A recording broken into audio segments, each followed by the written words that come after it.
morning, me lads. Today is the 17th of March, the Feast of St. Patrick. Sorry, I'm doing a movie review, and the movie I want to review is Leprechaun 3. Now, Leprechaun 3, of course, is the third film in the Leprechaun series, and this was released in 1995, and this actually was not released theatrically. When this movie came out, it went straight to video, and I believe the reason for that was because I'm not sure, but I don't think the first two Leprechaun movies did that well in the box office, but I think they were selling really well on VHS, so when this came out, they just released it straight to video, and but yeah, Leprechaun 3, once again, there is kind of a lack of continuity with this and the second film, because in the second Leprechaun movie, you find out that leprechauns are can be killed with wrought iron, and at the end of the movie, one of the main characters stabs the leprechaun with a bar of wrought iron, and the leprechaun explodes. But this movie begins where the leprechaun is trapped inside of a statue, so they don't tell you how the leprechaun ended up getting trapped inside of a statue after getting blown up in Leprechaun 2, so there's kind of a lack of continuity with this in Leprechaun 2, but I have kind of an idea on how this might be connected to Leprechaun 2. My idea is that maybe, like, that statue of the leprechaun in the beginning of this movie, like, maybe after the leprechaun died at the end of Leprechaun 2, maybe his soul went into that statue, like, maybe that was already a pre-existing statue or something, and after he died at the end of Leprechaun 2, maybe his soul got trapped inside of that statue. I mean, that's just my way of kind of connecting it to, Leprechaun 2, but they don't really tell you, and really, all the Leprechaun movies, none of them are actually connected, really, so it's kind of left open for the viewer to kind of connect all the movies. But, basically, the movie begins in Las Vegas, like, the whole movie takes place in Las Vegas, and basically it begins where this guy has a statue of a leprechaun, which has this medallion on it, and, I found this scene to be pretty funny because you could tell this guy has had some shitty luck, and, like, he's missing a leg, he has an eye patch, so he's, like, missing an eye and shit, and, he's on crutches, and you get the idea that it might be because of this statue of the leprechaun. So what happens is he goes into a pawn shop in Las Vegas trying to get rid of it, and what I found really funny is on his hand is tattooed the word lucky, but what happens is he, brings it to the guy at the pawn shop, but he warns him not to touch the medallion on the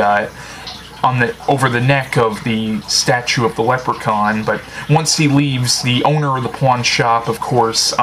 takes the medallion off and tries looking at it, and when he takes the medallion off, the statue of the leprechaun comes to life, and basically what happens is the leprechaun then runs off, and basically the guy finds the pot of gold sitting on the counter. He starts looking at it, and the leprechaun attacks him, and basically what happens is, basically in the beginning of the movie, he takes one of the leprechaun's gold shillings, and basically the leprechaun's completely giving this poor guy hell, and what happens is the movie actually follows a college student named Scott, who's basically driving out to LA, but he's passing through Vegas, and what happens is basically he goes to a casino, and he's not even 21 yet, but I forgot how, but I think he somehow makes it that they think he's 21, and he starts gambling, but he has shitty luck gambling, and he basically loses all the money he originally had, which was actually money for college that his parents gave him, which honestly is probably was a really stupid move on that character's part. But what happens is he decides to go to this pawn shop to see if he can't get money off the watch he has, but when he goes there, it turns out that at that time the Leprechaun has already killed the owner of the pawn shop, and he finds the Leprechaun's gold shilling, and apparently you can make wishes on a Leprechaun's gold, so he wishes that he was back at the casino, and all of a sudden he disappears from there and reappears at the casino, and all of a sudden he's on a winning streak, and basically he gets a shitload of money. But what happens is the Leprechaun then goes to that casino to get his gold shilling back, and basically what happens is the Leprechaun goes to his hotel room and like bites him, and then he stabs the Leprechaun, but then some of the Leprechaun's blood gets on the wound where the Leprechaun bit him, and basically somebody else has already stolen the shilling, and basically throughout the whole movie different people get their hands on this gold coin, and basically it can grant you a wish, and basically different people start making wishes on the gold coin, but the Leprechaun starts tracking each of those people down, and basically any wish they made, he basically turns that wish around and basically makes it backfire on them. And what happens is, because Scott got the blood on the wound where the Leprechaun bit him, basically he's now starting to turn into a Leprechaun himself, and basically what happens is him and this girl who works at the casino now have to stop the Leprechaun, and basically the only way for Scott to turn back into a human is if he kills the Leprechaun, and they find out that the only way to destroy the Leprechaun is to destroy the Leprechaun's gold. Now, I thought this was a pretty decent sequel to the first two Leprechaun movies.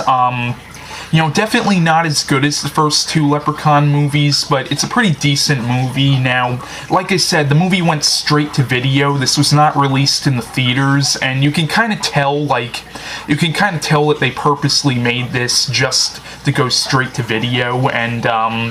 you know, now the movie's directed by Trenchard-Smith, who, I believe is an Australian director, and he's directed a lot of exploitation movies. I think they were exploitation movies. I actually have not seen any of his other movies except this movie and Leprechaun 4, which he also directed, but apparently according to his IMDb bio, apparently Quentin Tarantino actually said that Brian Trenchard-Smith is one of his favorite directors, which is kind of interesting.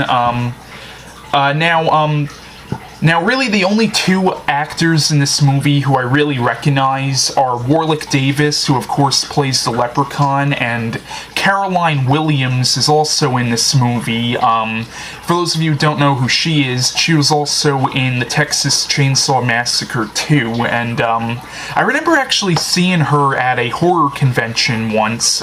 Sadly, I didn't get a chance to meet her, but I did see her at the horror convention, but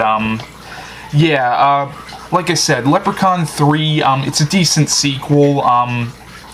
definitely not as good as the first two, and it's pretty much just as ridiculous as the first two, but, it's still very entertaining, and I would definitely recommend it. Now, the next movie I'll be reviewing is Leprechaun 4 in Space, so stay tuned for that review, and bye.